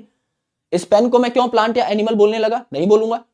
Similarly virus is a particle, इसको हम ऑर्गेनिज्म बोल के भी इसकी शोभा नहीं बढ़ा रहे, इसको पार्टिकल कह रहे हैं, तुच्छ पार्टिकल है। जैसे मेरे टेबल के ऊपर कोई दाना पड़ा हुआ है नमक का, क्रिस्टल पड़ा हुआ है, वैसे ये वायरस भी क्रिस्टल है। अगर वायरस मेरे टेबल पे आप अभी भी गिरा दो, 1000 वायरस अगर मेरे टेबल पे पड़े हुए हैं, अगर वो मेरी बॉडी के अंदर नहीं है, तो वो सिर्फ क्रिस्टलाइज्ड इनर्ट पार्टिकल्स हैं, इनएक्टिव पार्टिकल्स हैं, कुछ भी नहीं है। ना इनका खुद का मेटाबॉलिज्म है, ना इनका खुद का कोई सेल है, कुछ भी नहीं है इनके पास। ये सिर्फ क्रिस्टल है। जैसे नमक का दाना, चीनी का दाना, वैसे वायरस भी पड़ा है। If I inhale this virus, और ये वायरस मेरे किसी सेल में चला गया, तो इस वायरस में यह क्षमता है कि ये मेरे सेल में जाकर के मेरे सेल की मशीनरी को ओवरटेक कर ले। यानी मेरा सेल अलग अलग आरएनए प्रोटीन बनाता है, अगर वायरस मेरे सेल में चला गया तो वो खुद के प्रोटीन्स बनवाएगा, वो और वायरस तैयार करेगा। और एक सेल में जब हजारों वायरस तैयार हो जाएंगे तो सेल उन वायरसेस को झेल नहीं पाएगा कि मेरे अंदर इतने वायरस बैठे हैं, जगह कम है सेल में, वायरस ज्यादा हो गए तो सेल फट जाता है और उससे वायरस आसपास के सेल्स में भी घुस जाते हैं, फिर वहां डिवाइड करते हैं, फिर वो सेल फट जाते हैं, फिर आसपास के सेल में घुसते हैं और आपकी पूरी बॉडी इन्फेक्ट हो जाती है। तो जब वायरस आपके सेल में घुसता है तो ये आपकी सेलुलर मशीनरी को हाईजैक कर लेता है। खुद का सेल नहीं है इसके पास, लेकिन ये चोर बहुत शानदार है। ये अगर आपके सेल में आ गया तो उसे अपना सेल बना लेगा, अपना गुलाम बना लेगा और मेरे भाई आपसे काम करवाएगा। तो जो वायरस हैं they are called as obligate parasites. जब तक ये किसी के सेल में ना घुस जाए, जब तक किसी और ऑर्गेनिज्म में घुस जाए, इनकी कोई औकात नहीं है। They have to parasitize some other organism. इनको किसी और ऑर्गेनिज्म में घुसना ही पड़ेगा, तब जाकर के इंफेक्शन कॉज कर पाएंगे। This is the main attack mode of virus. तो यहां पे अगर आप देखें तो वायरस जो है, वायरॉइड जो है, प्रायन जो है, जैसे वायरस भैया जिस जो हमें खांसी जुकाम दे जाता है नॉर्मली, जुकाम स्पेसिफिकली है ना, फ्लू जो है, तो कॉमन कोल्ड वगैरह आपके वायरस सही होते हैं। तो मेरे भाई ये जो है आपके नॉन लिविंग पार्टिकल्स हैं, क्योंकि इनके पास खुद का सेल भी नहीं है, खुद का प्रोटोप्लाज्म भी नहीं है, खुद का मेटाबॉलिज्म भी नहीं है। तो ये जो है बेसिकली आपके बिल्कुल भी लिविंग में कंसिडर नहीं किए जा सकते। तो किसी किंगडम में रखो ही क्यों? दे आर ए सेलुलर, यानी सेल क्या है इनमें एब्सेंट है, खुद का सेल ही नहीं है, तो लिविंग है ही नहीं। और लाइकन को भी किसी किंगडम में जगह नहीं मिली, फिर वही बात, लाइकन तो फंगस और एल्गी का एसोसिएशन है, फंगस को किंगडम फंगस में रखी दिया, एल्गी को किंगडम प्लांट में रखी दिया, तो लाइकन को अलग से ऑर्गेनिज्म मानने की क्या आवश्यकता है? कोई आवश्यकता नहीं। अर्थात ये एक डिमेरिट में ढंग की मान सकता हूं कि सच में आर एच विटेकर साहब की ये प्रॉब्लम रही है। ये जो डिमेरिट्स है इनको मैं अच्छा नहीं मानता। वायरस, वायरॉइड, प्रायन वैसे भी लिविंग नहीं है, तो किसी भी किंगडम में इनको जगह मिलनी भी नहीं चाहिए थी। दूसरा मेरे भाई, अगर आप बात करें फंगस की, एल्गी की, तो उन्हें अलग अलग जगह पहले ही बैठाया गया है। लाइकन को अलग से एज एन ऑर्गेनिज्म मान के उसको अलग जगह बैठाना यह हमारी प्रॉब्लम नहीं है, तो इसको हम एक प्रॉब्लम मानते भी नहीं। तो नोट अगर यहां पे आप करें कि वायरस इज इनर्ट, यानी इनएक्टिव होता है when present outside our cell, लेकिन जब ये हमारे किसी सेल को इन्फेक्ट कर देता है तो ये हमारे सेल की मशीनरी को क्या कर लेता है? टेक ओवर कर लेता है। एंड मेरे भाई it make more virus particles, जिससे कि इन्फेक्शन को स्प्रेड कर पाए। इसीलिए इन्हें ऑब्लिगेट पैरासाइट कहा, कंपल्सरी पैरासाइट। अगर इन्हें अपने जीवन में कुछ करना है तो इन्हें किसी ना किसी सेल में एंट्री चाहिए, अदरवाइज ये नहीं कर पाएंगे, क्योंकि मेरे भाई इनके पास कुछ है ही नहीं खुद का। इनको किसी और सेल में जाकर ही हाथ पैर जोड़ने पड़ते हैं, तब जाकर के इनको जो है रहने की शरण मिलती है, किसी सेल में जाकर के रह पाते हैं और खुद के ज्यादा से ज्यादा पार्टिकल्स तैयार करवा पाते हैं। तो वायरस जो है, इसका नाम कहां से आया? वायरस का मतलब होता है वेनम, यानी पॉइजन। तो ये जहरीला होता है, यानी बीमारी कॉज करता हुआ आपको दिखाई देता है आसपास, इसीलिए इसका नाम क्या रखा? वायरस रख दिया, जिसका नाम ही होता है वेनम, यानी जहर। डीजे इवानोस्की साहब जो है 1892 में इन्होंने डिस्कवरी की इसकी, और इन्होंने कहा एक ऐसा पार्टिकल है जो टोबैको प्लांट में टोबैको मोज़ैक डिजीज कॉज करता है। मोज़ैक मतलब आपका एक पैटर्न बन जाना, जैसे कि यहां पर ये पत्ती है, इस पत्ती पे आपका कोई पैटर्न बन गया है, छिटके से लग गए हैं इसके ऊपर, this is called as mosaic. Mosaic मानी छिड़का हुआ। जैसे आप हलवा बना रहे हैं तो उसमें आपने किशमिश फेंक दी बहुत सारी, तो किशमिश आपने एक एक करके लगाई नहीं है ना, बहुत मास्टर शेफ नहीं बन रहे हम लोग, हमने मुट्ठी भर के किशमिश फेंक दी, तो दैट इज मोज़ैक, यानी रैंडम सी अपीयरेंस। यहां पर भी ये जो आपके प्लांट हैं इनमें रैंडम से पैचेस दिखने लग जाते हैं। भाई कोई पत्ती है वो अलग अलग जगह से ब्राउन हो गई, येलो हो गई, ये बीमारी है, क्योंकि उस हरी पत्ती का क्लोरोफिल कम हो गया ना, टिश्यू मरने लगे हैं, ब्राउन हो गए, डेड हो गए। सो दैट बीमारी, that mosaic disease is due to a particle जिसको हम लोगों ने कहा वायरस, है ना। तो this particle can cross bacterial proof filter. एक फिल्टर है, एक छलनी है जो कि आपके बैक्टीरिया को रोक लेती है। यह आपकी छलनी है जो बैक्टीरिया को रोक लेती है। क्यों रोक लेती है गुरुजी? ये इसीलिए रोक लेती है क्योंकि यहां पर मेरे भाई आपके छेद जो है काफी छोटे छोटे हैं। अगर ये छेद काफी छोटे छोटे हैं तो इनमें से बैक्टीरिया जो है पास नहीं हो पाएगा, बैक्टीरिया पास नहीं हो पाएगा। अगर ये बैक्टीरिया है तो ये इन छेदों में से पास नहीं हो पाएगा। लेकिन वायरस जो है ये बहुत छोटा होता है, तो ये जो वायरस है ये बहुत आसानी से इन्हीं छेदों से जो बैक्टीरिया को रोक लेते हैं वो वायरस को नहीं रोक पाते, इनसे आसानी से पास हो जाता है। तो मेरे भाई अगर टिपिकल बैक्टीरिया का आप साइज देखें यह 1 से 2 माइक्रोमीटर, और टिपिकल वायरस का साइज अगर आप देखें तो यह 0.02 टू 0.2 माइक्रोमीटर। यहां 2 माइक्रोमीटर मान लो, यानी इससे 10 गुना छोटा हो सकता है वायरस। यहां 2 माइक्रोमीटर मान लो, इससे 100 गुना छोटा हो सकता है वायरस। एक बैक्टीरिया से 10 या 100 गुना छोटा है वायरस, तो आराम से निकल जाएगा ना बैक्टीरियल प्रूफ फिल्टर से, कोई दिक्कत वाली बात है ही नहीं, आराम से निकल सकता है। तो जो फिल्टर बैक्टीरिया को रोक सकता है वो वायरस को नहीं रोक सकता, ऐसा इवानोस्की साहब ने कहा। तो इन्होंने डिस्कवरी की बेसिकली, अभी वायरस का नाम नहीं आया। इन्होंने कहा कि कोई पार्टिकल है जो टोबैको प्लांट में टोबैको मोज़ेक डिजीज कॉज करता है। डिस्कवरी जो है इसका क्रेडिट किसको जाता है? इवानोस्की साहब को जाता है। फिर एक और साइंटिस्ट आए, इन्होंने बड़ी प्यारी बात बोली। क्या बात बोल दी गुरुजी? बिजर्निक साहब आए 1898 में, इन्होंने टर्म दी वायरस, और वायरस को इन्होंने कहा कंटेजियम वाइवम फ्लूइडम। वाइवम यानी पॉइजनस, वाइवम यानी पॉइजनस यानी वेनम, कंटेजियम यानी कंटेजियस फैलने वाला इन्फेक्शियस, फ्लूइडम यानी फ्लूइड। मेरे भाई समझ लीजिए ये आपका एक इन्फेक्टेड प्लांट है, एक ऐसा प्लांट जिसमें बीमारी हो रखी है, आपकी मोज़ेक डिजीज हो रखी है। अगर इस मोज़ेक डिजीज वाले टोबैको प्लांट को मैं लेकर के इसकी चटनी बना दूं और इस चटनी को किसी हेल्दी प्लांट पे मैं छिड़क दूं, तो ये हेल्दी प्लांट भी क्या आपका इन्फेक्टेड हो जाएगा? हाँ, क्योंकि इसके ऊपर भी वायरस आ गया है। तो मैं जब इस प्लांट की चटनी इस हेल्दी प्लांट पे डालता हूं तो हेल्दी प्लांट की भी बैंड बच जाती है। यानी ये जो चटनी थी क्या थी? इन्फेक्शियस थी। तो एक फ्लूइड है जिसके अंदर कोई एजेंट है जो कि हेल्दी प्लांट को भी बीमार कर सकता है, इसीलिए इसे लिविंग इन्फेक्शियस फ्लूइड कह दिया। ये आपका क्या है? ये आपका वायरस है। तो वायरस डिस्कवर किया डीजे बाबू ने, डीजे इवानोस्की साहब ने, एंड उसका नाम दिया बिजर्निक साहब ने। एक और साइंटिस्ट आते हैं 1935 में जिनका नाम है मिस्टर स्टैनली, और स्टैनली साहब ने क्या किया? वायरस को क्रिस्टलाइज किया for the very first time. यानी हम कह रहे हैं ना कि वायरस अगर हमारी बॉडी के बाहर, हमारे सेल के बाहर पड़ा हुआ है तो वो एक इनर्ट क्रिस्टल है और कुछ नहीं। नमक के दाने, चीनी के दाने के समान है, इनर्ट इनएक्टिव क्रिस्टल है, कोई एक्टिविटी नहीं कर रहा है वो। तो उन्होंने क्या किया? स्टैनली साहब ने वायरस को क्रिस्टलाइज किया। और क्रिस्टल्स किसके बनते हैं? अच्छे प्रोटीन के अच्छे क्रिस्टल बनते हैं। तो इन्होंने कहा वायरस जो है इसकी ज्यादातर, इसकी बॉडी का ज्यादातर जो पार्ट है वो प्रोटीन का बना हुआ है। तो इन्होंने क्रिस्टलाइज किया वायरस को, और इन्होंने बताया कि जब मैं वायरस को क्रिस्टलाइज करता हूं तो मुझे पता लगता है कि लार्ज प्रोपोर्शन जो है वायरस के स्ट्रक्चर की, ये आपकी प्रोटीन की बनी हुई होती है। ज्यादातर पार्ट जो है ये आपका प्रोटीनेशियस है। तो एक्चुअल में वायरस में क्या क्या होती हैं? दो चीजें होती हैं। वायरस को हम क्या कहते हैं? Nucleo protein particle. पार्टिकल है, ऑर्गेनिज्म नहीं है। Nucleo protein particle. न्यूक्लियो यानी न्यूक्लिक एसिड, न्यूक्लिक एसिड यानी जेनेटिक मटेरियल, डीएनए या आरएनए हो सकता है वायरस में, दोनों साथ नहीं हो सकते। जैसे अगर मैं एक वायरस हूं तो मेरा जेनेटिक मटेरियल या तो सिर्फ डीएनए होगा या सिर्फ आरएनए होगा, दोनों साथ जेनेटिक मटेरियल का काम नहीं कर सकते। जैसे आपकी बॉडी में DNA is the genetic material, आपके सेल में DNA is the genetic material. DNA से आप आरएनए बना सकते हैं, आरएनए को जेनेटिक मटेरियल नहीं कह सकते। सिमिलरली आपके दुनिया के 99.99999% ऑर्गेनिजम्स में डीएनए ही जेनेटिक मटेरियल होता है क्योंकि स्टेबल होता है। लेकिन कुछ चुनिंदा वायरसेस में RNA acts as a genetic material. तो वायरसेस में डीएनए और आरएनए दोनों जेनेटिक मटेरियल हो सकते हैं, लेकिन एक वायरस में या तो सिर्फ डीएनए होगा या सिर्फ आरएनए होगा, दोनों साथ साथ नहीं मिल सकते। ठीक है जी, एकदम करेक्ट है गुरुजी।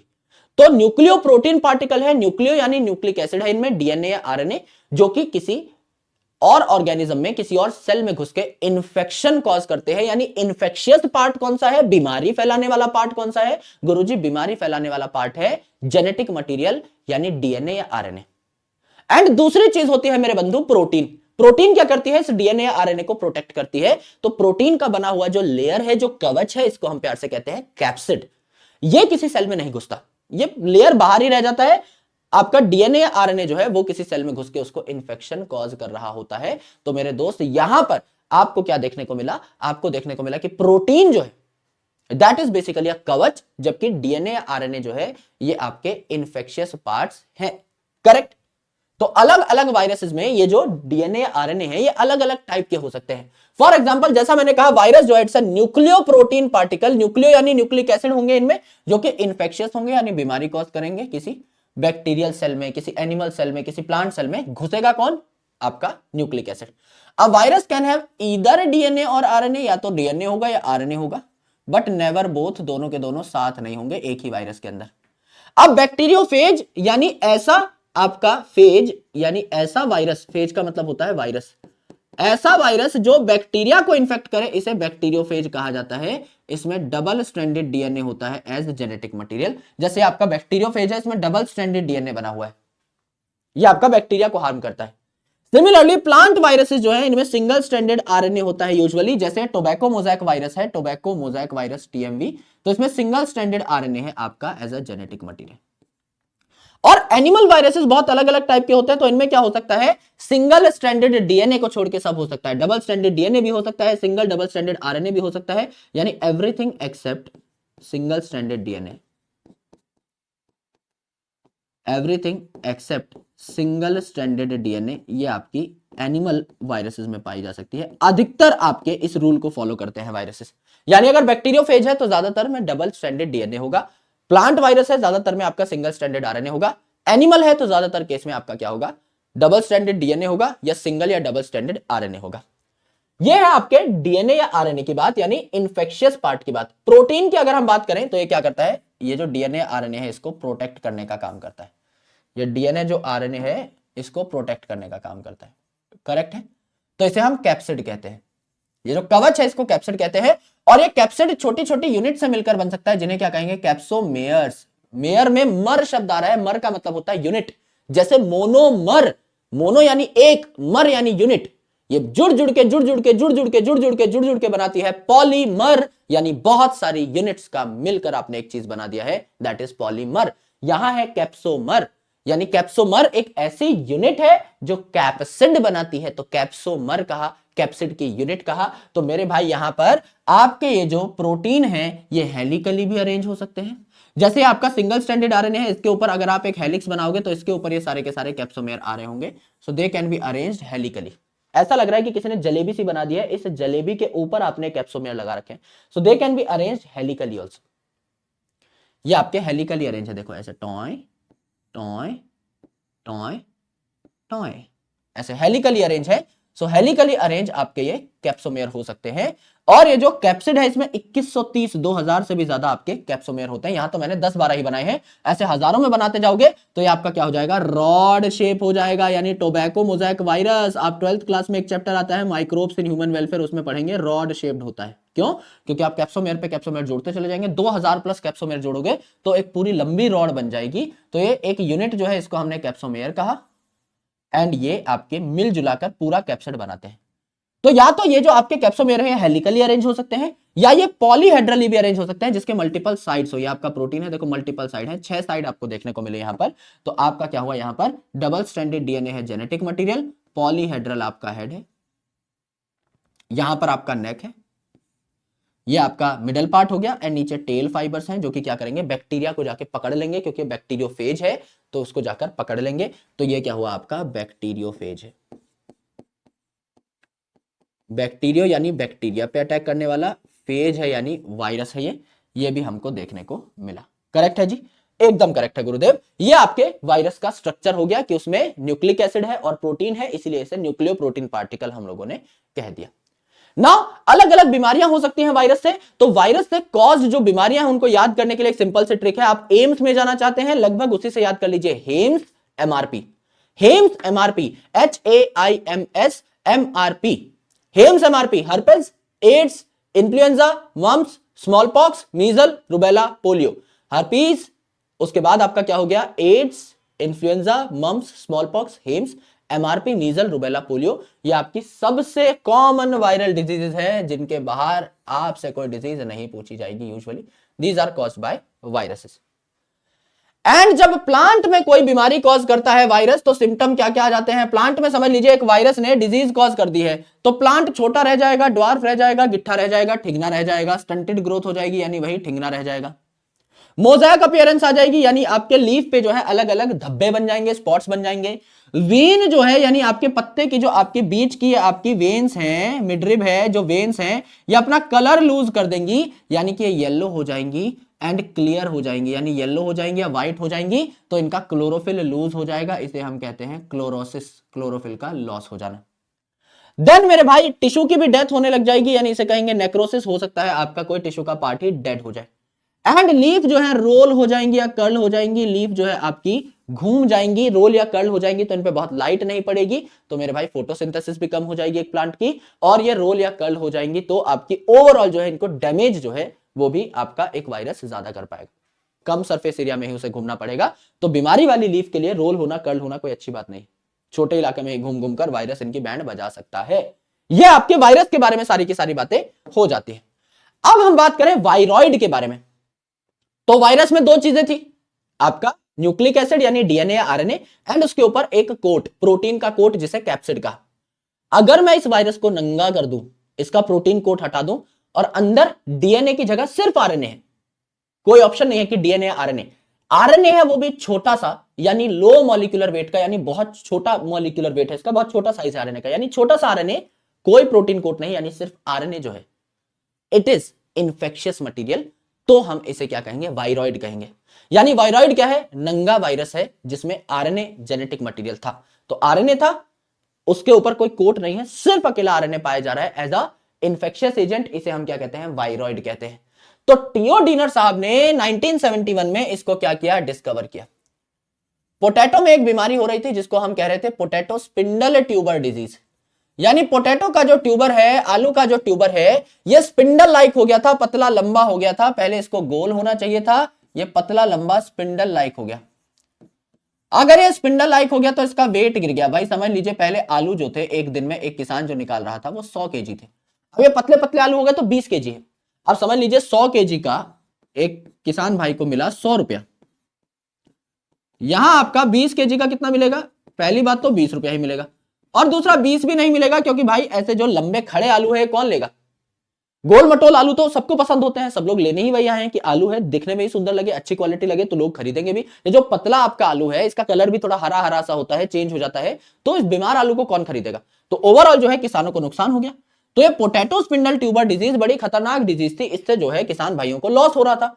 ये पोटैटो स्पिंडल ट्यूबर डिजीज कौन कॉज करता है? वायरॉइड कॉज करता है। तो वायरॉइड क्या है? सिर्फ फ्री आरएनए है, वो भी लो मॉलिक्यूलर वेट का, यानी स्मॉल आरएनए है, और इस आरएनए के ऊपर कोई कवर नहीं है, नो कैप्सिड इज प्रेजेंट, यानी नंगा पुंगा आपका वायरस है जिसमें RNA as a genetic material पाया जा रहा है। तो आरएनए अकेला है, यहां पर कोई कैप्सिड नहीं है, तो ये आपका क्या हो जाएगा? वायरस से छोटा भी हो जाएगा। भाई वायरस में आपका प्रोटीन कोट था, उसके अंदर जेनेटिक मटेरियल था, यहां सिर्फ जेनेटिक मटेरियल है, वो भी छोटा सा आरएनए, ऊपर कुछ नहीं है, तो ये तो बहुत छोटा हो गया ना वायरस से, तो it is smaller than virus.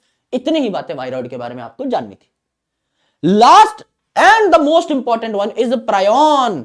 तो यहां पर देख लो मेरे भाई, प्रायोन जो है ये आपका शुरू होता है पी आर से, तो ये है आपका प्रायोन। इसकी डिस्कवरी करी थी प्रुजनर साहब ने, and it is called as proteinaceous infectious agent. यानी जैसे वायरस में न्यूक्लिक एसिड और प्रोटीन दोनों थे, जो आपका वायरॉइड है इसमें सिर्फ न्यूक्लिक एसिड है, वो भी छोटा सा आरएनए। प्रायोन में सिर्फ और सिर्फ प्रोटीन है, कोई डीएनए आरएनए नहीं है, सिर्फ प्रोटीन है। तो एक्चुअल में क्या होता है? ये सिमिलर टू वायरसेस होता है साइज में। क्यों? क्योंकि मेरे भाई समझ लीजिए आपका वायरस था, उसमें सिर्फ प्रोटीन था, वायरस था उसमें प्रोटीन था, अंदर जेनेटिक मटेरियल था, अंदर का जेनेटिक मटेरियल मैंने हटा दिया, सिर्फ प्रोटीन है, बाहर का खोखा तो सेम ही है ना वायरस का और प्रायोन का। भाई समझ लीजिए मेरे पास ये वाटर बॉटल है, अब मैं कह रहा हूं कि वाटर बॉटल है, मैं इसको अंदर से खाली कर दूं, इसका पानी निकाल दूं। समझ लीजिए वाटर बॉटल है आपका प्रोटीन, और अंदर जो है वो है पानी, वो आपका जेनेटिक मटेरियल। अगर मैं इस पानी को खाली भी कर दूं, बॉटल तो उतनी जगह घेरेगी ना, प्रोटीन तो उतनी जगह घेरेगी। तो वायरॉइड जो है उसमें सिर्फ और सिर्फ आपका क्या था? अंदर का मसाला था, वो छोटा है। यस, तो that's why viroid was also smaller than virus. लेकिन मेरे भाई यहां जो आपके प्रोटीन की बात हो रही है तो साइज में सेम ही रहेगा, चाहे आप प्रायोन की बात करें चाहे आप वायरस की बात करें, so it is similar to virus in size. तो कोई पूछे कि तीनों में से ज्यादा बड़ा कौन है, सर वायरस और प्रायोन लगभग लगभग बराबर साइज के, क्योंकि इनका साइज डिसाइड कर रहा है प्रोटीन। लेकिन आपका वायरॉइड अंदर का सिर्फ आरएनए है छोटू सा, तो वो आपका कंपैरेटिवली छोटा है वायरस और प्रायोन के कंपैरिजन में। तो आपको पता है कि ट्रांसलेशन प्रोसेस से आपके सारे के सारे क्या बनते हैं, प्रोटीन्स बनते हैं। तो ये प्रोटीन जो है इसको मैंने बनाया अमीनो एसिड्स को जोड़ जोड़ के, छोटे छोटे जो गोले हैं अमीनो एसिड जोड़ते जोड़ते जोड़ते जोड़ते जोड़ते जोड़ते जोड़ते जोड़ते मैंने एक प्रोटीन बनाया। ये प्रोटीन जो है इसका करेक्टली फोल्ड होना, करेक्ट 3D स्ट्रक्चर बनना बहुत जरूरी है, तभी ये मेरी बॉडी में काम कर पाएगा। अगर इसका स्ट्रक्चर ठीक नहीं बना, अगर ये गलती से इनकरेक्टली फोल्ड हो गया, तो ये मेरी बॉडी में कोई काम का काम नहीं करेगा, बॉडी में इधर उधर घूमता रहेगा और ब्रेन के पास अगर चला गया तो वहां जमा हो जाएगा, और ब्रेन के पास अगर जमा हो गया तो आपको आवारा पागल दीवाना कर देगा, न्यूरोलॉजिकल बीमारियां आपके अंदर कॉज कर देगा। तो basically incorrect folding of protein की वजह से और इस प्रोटीन के हमारे बॉडी में यूज ना होने की वजह से, ब्रेन वगैरह में जाके अक्यूमुलेट हो जाने की वजह से आपका ये बीमारियां होती हैं, न्यूरोलॉजिकल बीमारियां, जो कौन कॉज कर रहा है, आपका प्रायोन कॉज कर रहा है, यानी it is incorrectly folded protein. तो मेरे भाई मैड काउ डिजीज है ना, आपके अलग अलग बोवाइन में भी ये हो सकता है। बोवाइन स्पंजीफॉर्म एनसेफेलोपैथी कहते हैं, सिफेलो माने हेड होता है, यानी ब्रेन रीजन में जमा हो गए हैं, स्पंजी एरिया में, नाम से ही पता लग जाता है, आपके ब्रेन के स्पंजी टिश्यू में जाकर के जमा हो गए हैं अलग अलग बोवाइन ऑर्गेनिजम्स में, काउ में, बफेलो में भी आपको देखने को मिला है, डियर में भी देखने को मिला है कि अलग अलग प्रकार के प्रायोन जो है अलग अलग बीमारियां कॉज करते हैं। ह्यूमन में कौन सी कॉज करते हैं, क्रूजिफर जैकब सिंड्रोम, नाम से ही पता लग रहा है भैया, ह्यूमन का ही नाम लग रहा है, इतना बढ़िया नाम तो ह्यूमन का ही हो सकता है।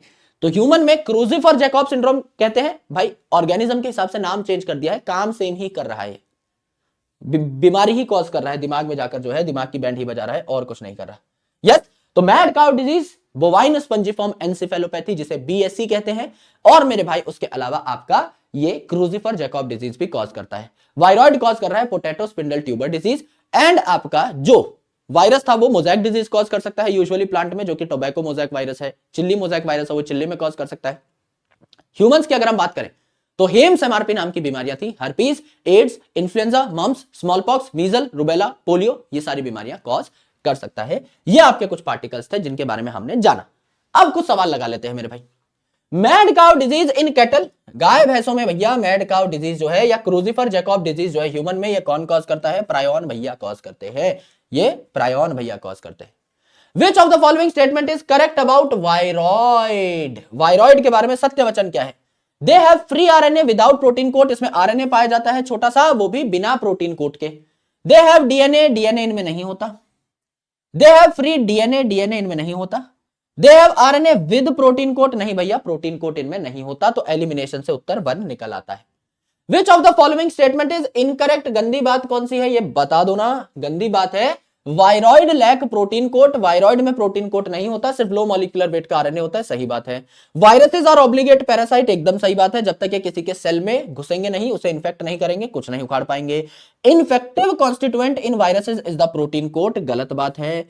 इन्फेक्टिव चीज जो है वो है आपका जेनेटिक मटेरियल, प्रोटीन कोट तो बस उसे प्रोटेक्ट कर रहा है। प्रायोन जो है एबनॉर्मली फोल्डेड प्रोटीन होते हैं, PR for prion, PR for protein, PR for prisoner, जिसने इसको डिस्कवर किया, सारी बातें करेक्ट है। Viroid differ from virus in having, आराम से देखिए, viroid differs from virus in having, viroid में ऐसा क्या है जो वायरस में नहीं, ऐसा पूछा है। DNA molecule with protein coat नहीं, डीएनए मॉलिक्यूल नहीं, RNA molecule with protein coat नहीं, RNA molecule without protein coat, viroid में आरएनए है विदाउट प्रोटीन कोट, ये इसे अलग बनाता है। Which of the following statement is wrong for viroid, गंदी बात का पता लगाएं, पता लगा लेते हैं गुरुजी। They lack protein coat, Which of the following statement is wrong about viroid? They lack protein coat, सही बात है, प्रोटीन कोट इनमें नहीं होता। They are smaller than viruses, viruses से छोटे होते हैं, पता है। They cause infection, potato spindle tuber disease cause कर सकते हैं। Their RNA is high molecular weight, नहीं भैया छुटका सा RNA था, लो molecular weight आपका RNA था। Which of the following are most suitable indicators of SO2 pollution? Pollution indicator कौन होता है भैया, लाइकन होता है, ये polluted एरिया में नहीं पाए जाते, ये आपके नॉन polluted एरिया में पाए जाते हैं, सीधा सीधा ही देख के उत्तर निकल जाता है। State the wrong statement, wrong statement, गंदी बात का पता लगाना है।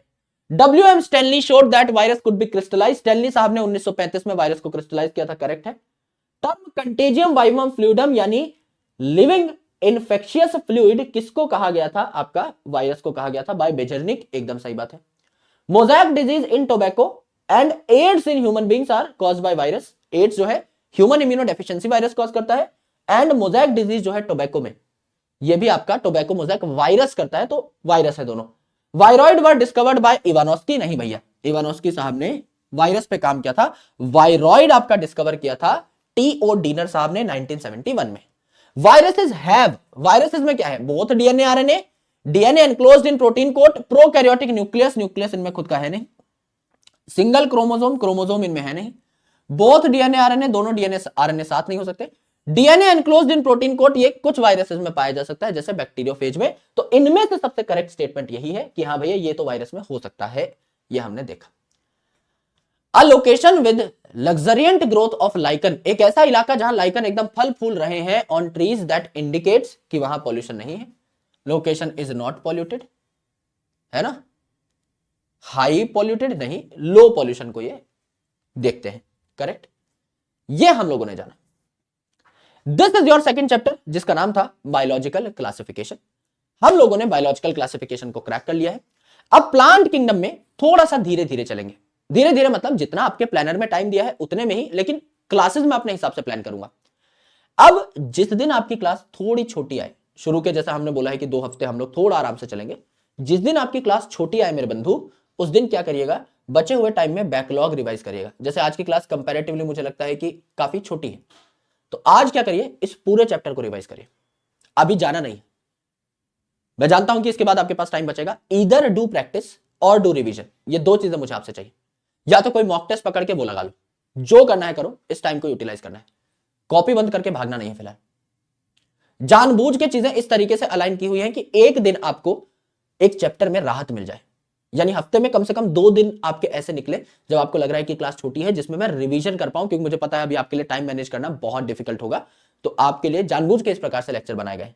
अब प्लांट किंगडम में हमको क्या करना है, सबसे पहले हमें बात करनी है about the angiosperms, classification of angiosperms. सबसे बड़े जो आपके प्लांट्स हैं एंजियोस्पर्म्स, उनकी क्लासिफिकेशन हम लोग करेंगे। उसके बाद हम लोग 5 कैटेगरी है प्लांट की, सबसे बड़े जो है आपके एल्गी, मतलब सबसे बड़े in the sense topic wise, सबसे ज्यादा कंटेंट एल्गी का है, फिर ब्रायोफाइट, फिर टेरिडोफाइट, फिर जिम्नोस्पर्म, और एंजियोस्पर्म आपके सिलेबस में है नहीं, क्योंकि इसके बाद 3 ऐसे चैप्टर आते हैं जिनमें एंजियोस्पर्म ही एंजियोस्पर्म पढ़ते हो आप। मॉर्फोलॉजी ऑफ फ्लावरिंग प्लांट क्या है, फ्लावरिंग प्लांट एंजियोस्पर्म है। एनाटॉमी ऑफ फ्लावरिंग प्लांट क्या है, एंजियोस्पर्म है। Sexual reproduction of flowering plant क्या है, एंजियोस्पर्म है। तो ऑटोमेटिकली मेरे भाई ये तो आपका हो ही जाना है। तो इसीलिए एंजियोस्पर्म जो है अब नई एनसीईआरटी में थोड़ा सा हिला दिया गया है, हटा दिया गया है। मेन आपको ये 5 टॉपिक पढ़ने हैं, एंजियोस्पर्म की classification, algae, bryophyte, pteridophyte, gymnosperm. हो सकता है मैं आपको पहला लेक्चर बहुत छोटा दूं या आखिरी लेक्चर बहुत छोटा दूं, दोनों के लिए तैयार रहेगा। अगर मैं पहले लेक्चर में सिर्फ क्लासिफिकेशन ऑफ एंजियोस्पर्म कराता हूं, तो दूसरे लेक्चर में आपको एल्गी और ब्रायोफाइट कराऊंगा। अगर पहले लेक्चर में एंजियोस्पर्म और एल्गी कराता हूं, तो दूसरे लेक्चर में ब्रायोफाइट और टेरिडोफाइट कराऊंगा, क्योंकि दोनों मिलते जुलते हैं, लिंक्ड हैं। और तीसरे में सिर्फ जिम्नोस्पर्म करा के आपका छोटा सा लेक्चर डाल दिया जाएगा, जिस दिन आप करेंगे कोर रिवीजन, कोर रिवीजन अच्छे तरीके से पूरे चैप्टर का। तो आखिरी लेक्चर एक पैटर्न बना लेते हैं कि आखिरी लेक्चर हमारा हर चैप्टर का थोड़ा थोड़ा छोटा रहा करेगा। अगर जहां 3-4 लेक्चर्स की हमें जरूरत पड़ रही है जिस चैप्टर में, उसमें हम छोटा रखेंगे। कहीं कोई चैप्टर है जिसमें 2 ही लेक्चर एलोकेटेड है हमको, तो छोटा बड़ा कुछ है ही नहीं, तो 2 लेक्चर में कंप्लीट ही करना है, तो आपका स्टैंडर्ड साइज जाएगा, बड़ा ही भी जा सकता है। लेकिन अगर कहीं हमारे पास एक लिबर्टी है, एक लेवरेज हम ले सकते हैं, तो वहां हम ले लेंगे। वहां हम क्या करेंगे, वहां हम उन चीजों को ज्यादा तवज्जो देंगे, ज्यादा टाइम देंगे जिनको जरूरत है, और जो एंड के छोटे छोटे टॉपिक्स होंगे उसमें एक छोटा सा लेक्चर बना के डालेंगे, जिससे रिवीजन के टाइम आपको दिक्कत ना हो। और आगे चल के हम संडे को क्लास लेना स्टार्ट कर देंगे, आगे चल के मतलब अराउंड 10-11 दिन बाद, जब थोड़ा आप और सेटल हो जाएंगे। मैं डेली कमेंट्स देख रहा हूं, I appreciate you all and you appreciate me all, उसके लिए मैं बहुत शुक्रगुजार हूं। धीरे धीरे चलते चलते सारी चीजें ऑन ट्रैक आ जाएंगी, टेंशन मत लो। 100 दिन का टाइम है हमारे पास, शुरू के 10 दिन आप पेस बनाने पे, 15 दिन पेस बनाने पे ध्यान दो। अगर आपकी मेरी दोस्ती हो गई, काम खींच ले जाएंगे, ये मैं दावे के साथ कह रहा हूं। पहले शुरू के 10-15 दिन हमेशा हर बैच में मैं बोलता हूं, क्रैश कोर्स हो बड़ा कोर्स हो फर्क नहीं पड़ता, मेरे साथ दोस्ती निभाने पे फोकस करो कि मुझे इस आदमी के साथ दिन का 2 घंटा 2.5 घंटा काटना है। ये आदमी मेरा हित सोचता है, मेरा भला सोचता है, जो ये बोलेगा वो मेरे को करना है। बस इतना मुझ पे भरोसा जताने में थोड़ा सा वक्त हो सकता है आपको लगे, पहले से आप पढ़ रहे हैं, हो सकता है वक्त ना भी लगे, दैट्स कंप्लीटली फाइन। ठीक है, अपनी पेस पे चलो, शुरू के 10-15 दिन में आप पे बिल्कुल लोड नहीं दूंगा, जितना मेरा काम है उतना ही मैं करूंगा, लेकिन उसके बाद जो फटूंगा मेरे भाई, उसके लिए थोड़ा तैयार रहना। ये बस मैं आपको कहना चाह रहा हूं, ठीक है। आराम आराम से अपनी तैयारी करिए, क्योंकि बाद में मैं लिंक्ड चैप्टर्स पहले ले आऊंगा। समझ लीजिए मॉर्फोलॉजी एनाटॉमी हुई, sexual reproduction of flowering plant पकड़ के ले आऊंगा, क्योंकि रिलेटेड है एकदम सीधा सीधा। सिमिलरली जब बायोमोलिक्यूल्स कराऊंगा, मॉलिक्यूलर बेसिस आसान लगेगा, तब के तब रगड़ के आगे ले आऊंगा उस चैप्टर को, क्योंकि झटपट उससे रिलेटेड है ना मेरे भाई। बायोमोलिक्यूल्स में पढ़ोगे न्यूक्लिक एसिड का स्ट्रक्चर, तब के तब जो है मैं डिस्कवरी ऑफ जेनेटिक मटेरियल और वो सारे टॉपिक भी लेकर के आ जाऊंगा। सो मजा बहुत आने वाला है ना, क्योंकि हमारे पास यूजुअली बाकी बैचेस में लिबर्टी नहीं होती चैप्टर्स को सिलेक्ट करने की। यहां क्या है कि हम लिंक्ड टॉपिक्स को पढ़ा सकते हैं, कभी भी रिकॉर्ड कर सकते हैं, तो एकदम बढ़िया चलेंगे। बस मेरे को थोड़ा सा यहां शुरू के दिनों में हल्का सा आपको लाइट रखना है, बाकी सब्जेक्ट्स पे फोकस करो। फिजिक्स केमिस्ट्री को ज्यादा टाइम दे दो, अपना जितना अपन करा रहे हैं इससे अपना काम हो जाएगा, 350 से ज्यादा ही नंबर का काम हो जाएगा। बाकी आपके क्वेश्चन प्रैक्टिस अटेम्प्ट करने पे डिपेंड करता है कि आप पेपर को अटेम्प्ट कैसे करते हैं।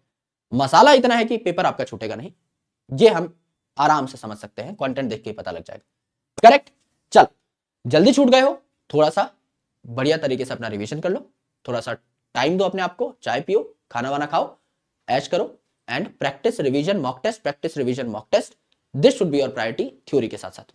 ऑलराइट, चलिए अपना ध्यान रखिए, bye bye, lots of love, जय हिंद, बहुत बहुत शुक्रिया। मुलाकात होगी कल के लेक्चर में with a new chapter that is plant kingdom, जो कि हमारा तीसरा चैप्टर होने वाला है। Alright, thank you, best of luck.